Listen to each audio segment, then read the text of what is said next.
Hey everyone, Nigel and Luke here, and welcome to Crime Zone. If you're a regular viewer of the channel, then you probably know that we like to do the occasional holiday-themed video when applicable. You might also know that even though we cover a lot of really dark stuff, we also like to shake things up every once in a while with some crime stories that fall on the weird and lighter side of things. Since it's the Christmas holidays, we figured, why not do both? So here we are. Today, we're going to be taking a look at 6 of the more strange and amusing crimes that have happened during the Christmas season over the years. Just a heads up, if you enjoy this video, we've got a similar one from last year that you might want to check out as well after this. We'll leave a link in the description below. With that out of the way, let's get to the video.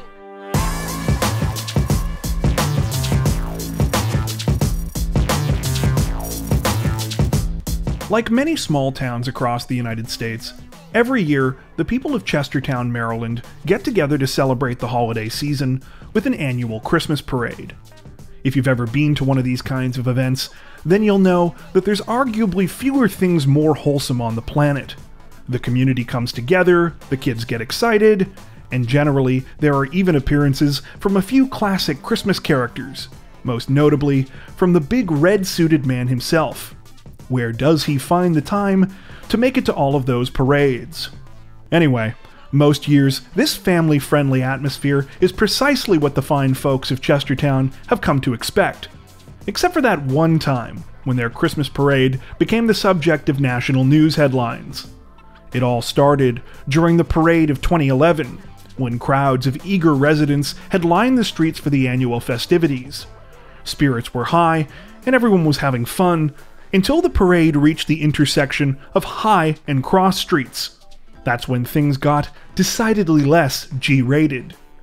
Though it's not clear exactly how it began, it was at this point that 52-year-old Kevin Michael Walsh, who was marching in the parade dressed as Frosty the Snowman, got into an altercation with an officer from the Chestertown Police Department, who was with his police canine. According to reports, when Frosty spotted the canine, he was neither a happy nor a jolly soul. Instead, he started yelling, saying that the dog should not have been brought to the parade. He also apparently went on to yell, quote, inappropriate comments about the mayor's son. Understandably, a beloved children's character screaming at dogs and raving about the family of local politicians wasn't really the vibe that the whole parade was about. So the officer who was handling the canine moved towards Walsh to try and quiet him down and move him away from the area. What happened next is the subject of some debate. Walsh either faked a kick at the police dog or actually tried to make contact and missed. Regardless, the canine was not hurt and was returned to a nearby cruiser. When officers returned to place Walsh under arrest, he reportedly removed his Frosty head and began to use it as a weapon. He was quickly taken down and was then taken into custody. He was subsequently charged with assault, disorderly conduct, resisting arrest, and failure to obey a lawful order. Following Walsh's arrest, he gave an interview with local news outlet the Chestertown Spy in an attempt to tell his side of what had happened. According to the 52-year-old, the whole thing was a misunderstanding. Besides, he claimed, the real story was how the mayor of Chestertown was out to get him. In his eyes, this was just a continuation of their fight about his opposition to a new plastic bag ban that had been passed in the town in March. He insinuated that the whole Frosty thing was just another way that the mayor was using the police to harass him. Regardless, though, he said that he felt he should still get to play Frosty in the parade going forward because he'd done so for the last 10 years, and in his opinion had done, quote, such a good job. For their part, an exasperated representative from the Chestertown Police stated that Walsh had been a constant nuisance and had already been arrested at least 4 other times that year.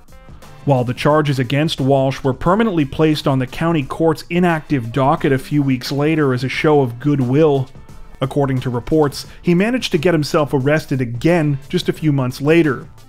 Just like last time, this apparently happened in full view of the public, when volunteers and vendors were setting up for their annual Taste of the Town festival. It's unclear if charges were pursued in that case.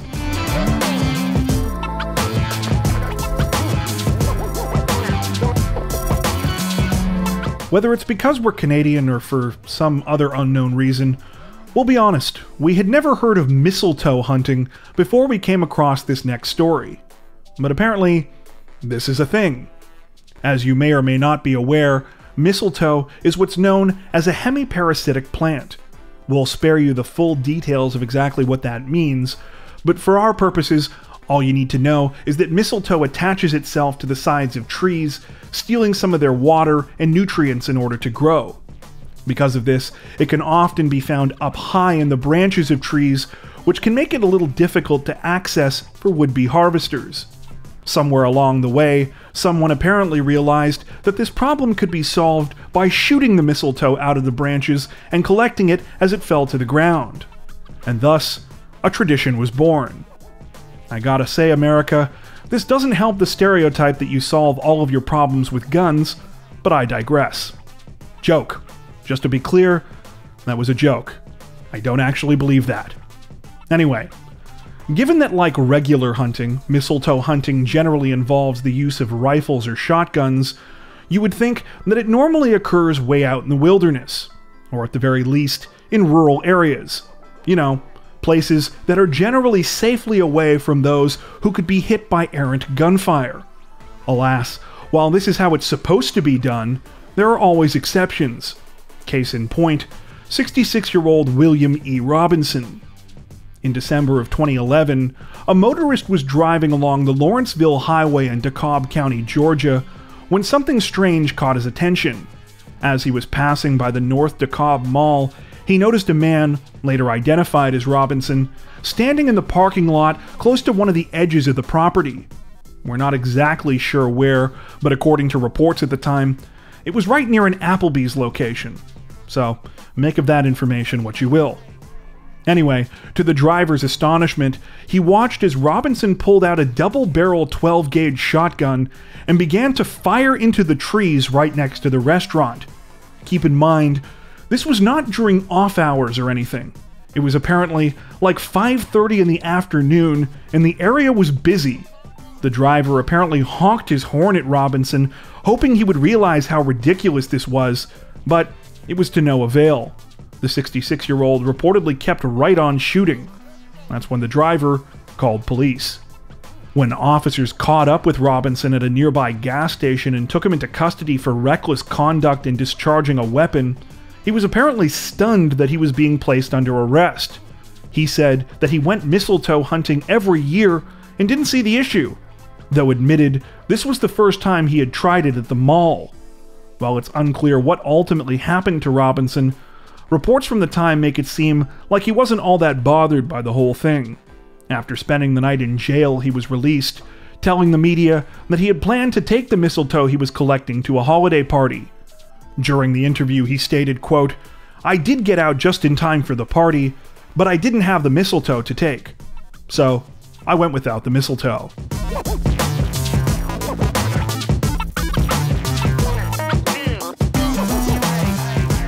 If you tuned into last year's video about weird Christmas crimes, you might remember that we brought you the story of a man named Aaron Urbanski. Urbanski was arrested in December of 2018 after he showed up at the St. Mark United Methodist Church in Cleburne, Texas, and interrupted the annual pancake breakfast with Santa. Well, interrupted might be a bit of an understatement.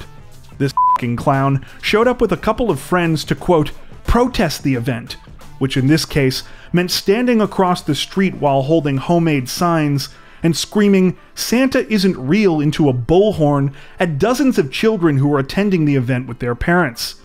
Understandably, Urbanski was arrested and was later charged with criminal trespassing. However, it turns out that Urbanski wasn't the first real-life Grinch to try and ruin Santa for excited kids. At least one other idiot beat Urbanski down the metaphorical chimney by a full 6 years. According to reports, it all started in December of 2012 when residents of Kingston, Ontario had gathered for the city's annual Santa Claus parade. One of those in attendance was a 24-year-old man who, in addition to indulging in far too many of the Christmas spirits, was apparently no fan of Saint Nick either. After gelling his hair into what looked like a pair of devil horns, the drunk man reportedly started screaming at children who were there to see the parade. In addition to yelling obscenities at the kids, the 24-year-old also kept repeating that Santa wasn't real.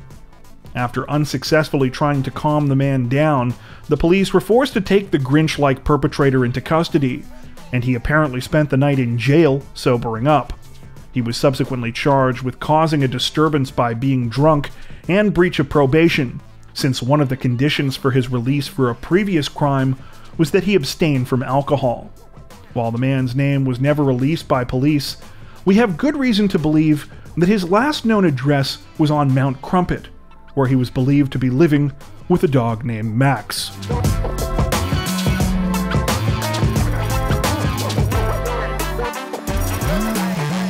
Whether you're a practicing Christian or not, chances are you instantly recognize the major components of the nativity scene.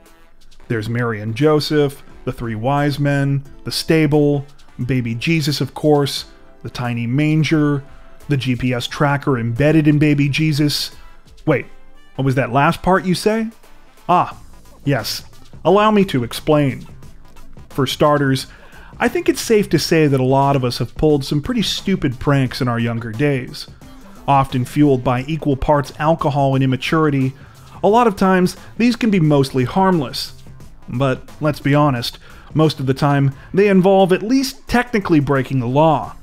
A classic, of course, is the impulsive decision to steal something while roaming around with your friends after you've had too much to drink. This can be anything from a street sign to some of the letters off of a restaurant billboard, but the general idea is it's almost always something incredibly stupid and something that you definitely don't need.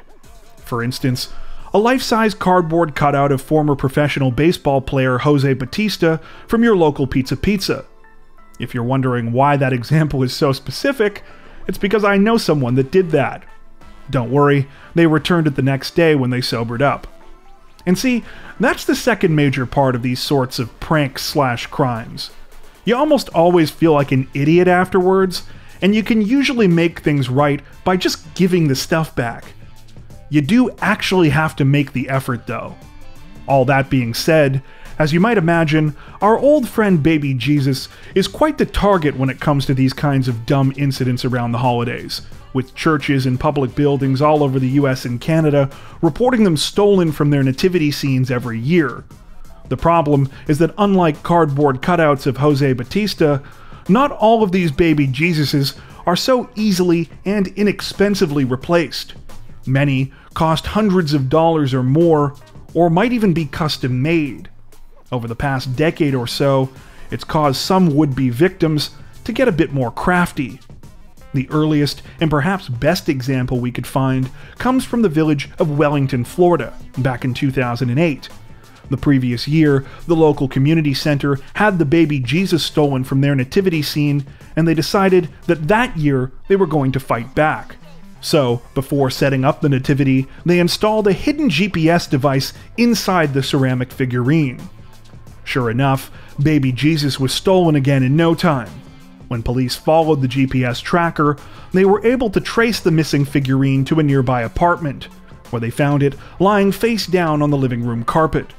The homeowner's teenage son explained that it had been left there by his friend, 18-year-old Danielle Santino.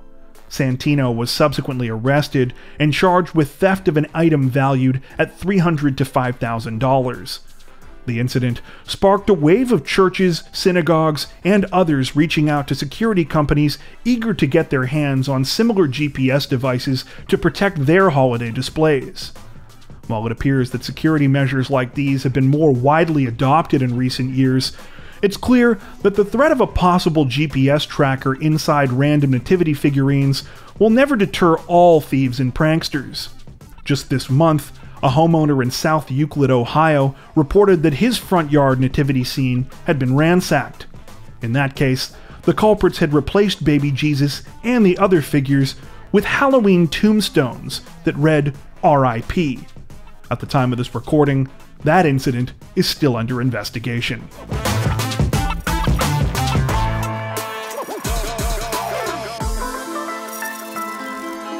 Every holiday season, Canada's National Postal Service, Canada Post, gears up for a monumental task. As part of a Letters to Santa program, an army of postal employees and volunteers respond to messages from children all over the country. The program works like this. Kids can send letters to Santa by themselves or with their school class, and provided they are addressed correctly to the North Pole and sent before the deadline, they will get a personalized reply from one of these thousands of volunteers, each of whom respond in character as one of the big man's elves. It's a fun and cute little holiday program, and no postage is required for the letters, so it's essentially free. I myself have fond memories of doing this at least once or twice in school, and insofar as I can remember, it really added to my 5-year-old self's enjoyment of the holidays. Unfortunately, one year though, the program was almost ruined by a couple of immature pranksters. The Christmas season of 2007 started out just like any other for the holiday program. Letters started to pour in sometime after Halloween, and by early December the replies were rolling out. However, this time, not everyone was happy with what they received. To the horror of parents and kids alike, it turned out that some of Santa's little helpers were quite a bit saucier than normal. Okay, let's not downplay it. Some of these letters were pretty f***ed. According to the CBC, at least 13 children received letters that were filled with insults and obscene language. For example, one reply stated, quote, "Santa is really bad. He hates kids. He even hates David Beckham."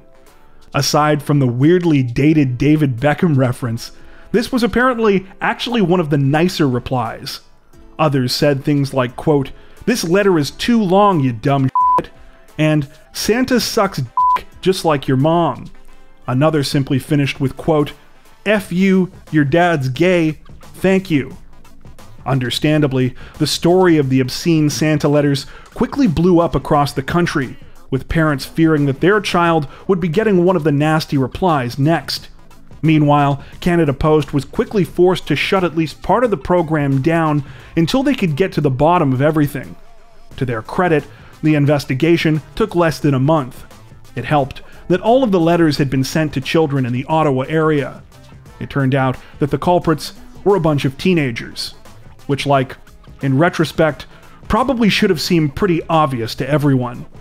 Anyway, the teens couldn't be identified because they were minors, so we don't really know what happened to them after they were caught. However, reports from the time did mention that theoretically they could be facing serious charges for tampering with mail. As for Canada Post, they stated that the teens were not volunteers or family members of employees, so it's unclear exactly how they actually pulled off the crime. Regardless, in the aftermath, the Postal Service tightened up security so that no future children would be scarred by sending a letter to Santa.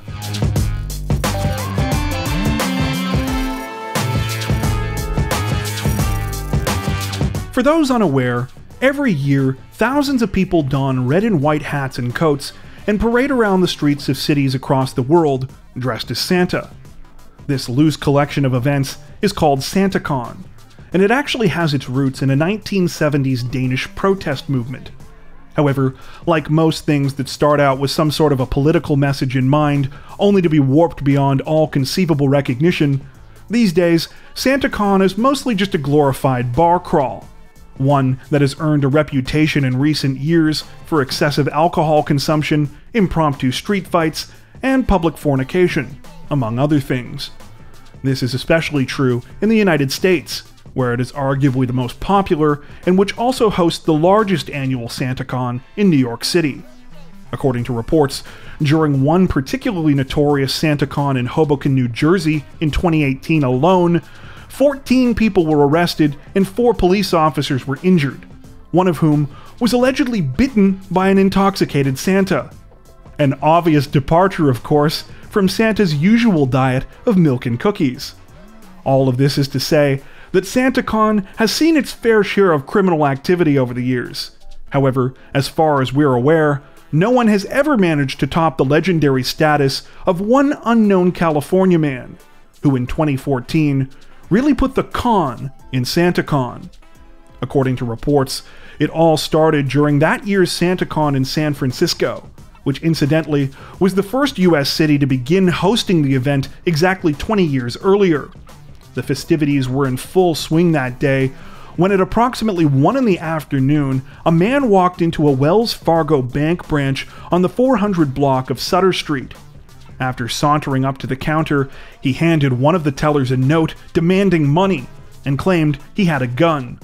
The teller did not see a weapon, but complied with the suspect's demands and handed over an undisclosed amount of cash. The man then fled the bank with his money in a bag. Here's the thing though, the man was dressed as Santa. So when he left the scene of the crime, he simply slipped into the crowd of hundreds of other Santas and managed to get away. As much as this already sounds like a Hollywood-style heist, it gets even more ridiculous. As far as we can tell, the man was never captured. Images were released of him, but as his face was partially covered by his Santa hat and fake beard, there wasn't much to go on. All anyone could say for sure is that he looked like he might be in his 40s or 50s and was about 5 feet 11 inches tall.